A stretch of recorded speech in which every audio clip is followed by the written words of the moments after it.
Concerned about pollinators and diatomaceous earth? This is a video for you.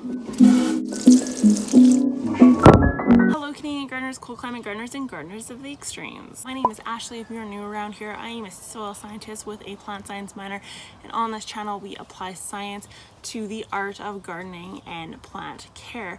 So if that sounds interesting to you, be sure to hit that subscribe button, turn on the notification bell, and join our awesome. Today we're talking about diatomaceous earth and specifically focusing on pollinators and earthworms and if this hurts it. And we're going to go into a little bit of the science of why it may actually hurt them, and how to properly apply it so we can avoid injuring our bumblebees and our pollinators of the world. So what is diatomaceous earth? It is fossilized diatoms, so it is technically fossils that have been crushed up into a fine powder, and if you put this powder on your hands, which I did just previous to this video, it kind of dries them out, similar to what it would feel like if you were playing with chalk. Now when you look at this under the microscope, it looks like tiny shards of glass. Those shards of glass is actually what it's used for as a pesticide. It cuts holes into the exoskeleton of your bug or your pest, and then eventually it will dry it out and kill them. That is why it is highly contested as a pesticide to use in your garden, because it can affect pollinators, but not if you apply it properly, and that's what we're going to get to. If you're not familiar with what this is used for and why it's used, I suggest you check out my other video that I also released today. I'm releasing both at the same time just so we can level the controversy when it comes to diatomaceous earth and make this as family friendly as possible. First off, let's get into earthworms and diatomaceous earth, because the way I'm going to show you to apply this is actually going to kind of drudge up earthworm society of the world.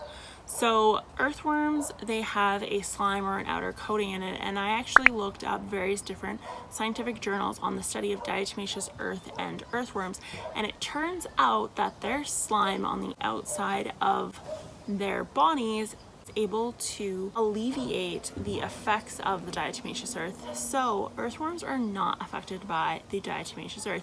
However, things like centipedes or beetles will be affected by the diatomaceous earth. So take that with what you will. Bumblebees. So if you do put this on a leaf or a flower because you're trying to get rid of aphids, you have to understand you are targeting winged creature, and that means you are also targeting bumblebees. Now, while I looked at a study about the effects of diatomaceous earth on bumblebees, it is the tiny hairs on the bumblebee itself that help prevent the diatomaceous earth from actually reaching the exoskeleton of the critter. However, there was a professional bumblebee keeper who said that's all fine and dandy, but when they go to clean themselves off, and I know we've watched bumblebees do that, that diatomaceous earth inevitably will get to the exoskeleton and cause damage.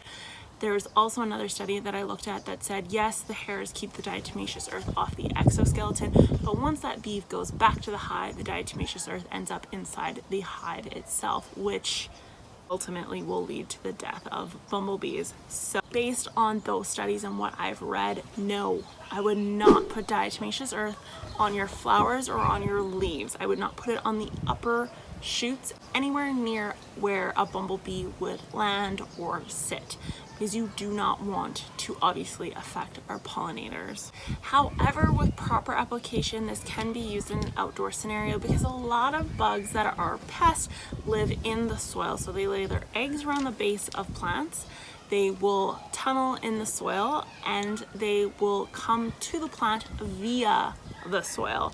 So the best way to apply diatomaceous earth in an outdoor setting where we aren't harming the earthworms and we aren't harming the bees is to simply put a bit of diatomaceous earth at the base of the plant, because bumblebees will not hang out at the base of plants, and earthworms generally will not come to the surface to feed or live. So if we put it at the base of the plant and we slightly gently mix it in with the subsoil, we limit the chances of a bumblebee coming in contact with the diatomaceous earth. Do I think this is a foolproof method? No. Do I think that there's still a risk of bumblebee being affected? Yes.